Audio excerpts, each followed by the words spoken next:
Hi, One Best PR Videos. I'm Peter Loshak. It's week 16 in the NFL. We are talking right now with Big Al McMordie from BigAl.com. He has chosen the Carolina-Atlanta game to cover with us this week. An interesting game.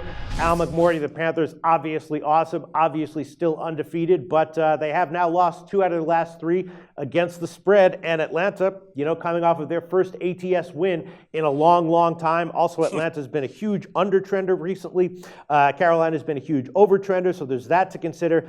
My sense is here, you tell me if you disagree with this, my sense is I'm leaning Atlanta at +7. I know the Panthers still have not clinched the top seed, so they do have everything to play for here, but they are getting a little bit banged up, including Cam Newton. He took a couple of hits. Ted Ginn is a little bit banged up. I don't know, Atlanta +7. That's how I'm leaning, Al McMordie. That's my gut feeling. Do you agree with that?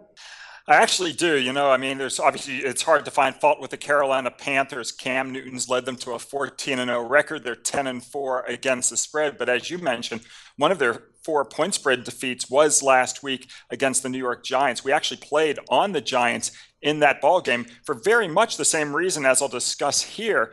When teams get to this point of the season with an undefeated record, when they are 13-0, 14-0, etc., these teams are awful against the point spread. Of course, part of the problem is the point spreads get inflated. The other part of the problem is, I think mentally, it's such a huge burden to be 13-0, 14-0, 15-0, etc.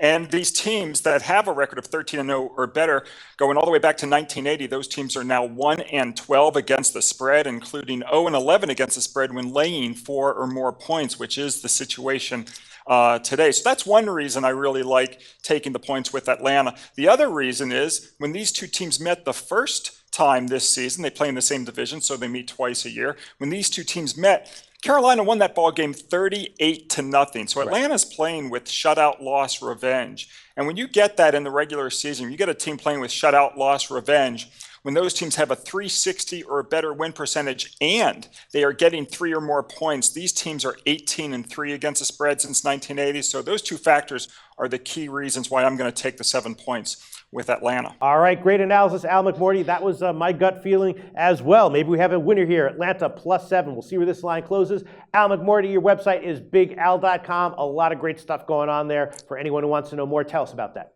Sure. Thanks, Peter. I've been in business since 1992. We're actually on fire right now. Last weekend, we did go 12-1 on our 13 selections. Nice. And in the bowls, in the college football bowl games, we're off to a 4-0 or 3-0 with a push start. We're also having tremendous success in the NFL right now, 25-11 our last 36. In basketball, 33-19 our last 52. So if folks want to check us out, just go to BigAl.com and click on Picks for sale.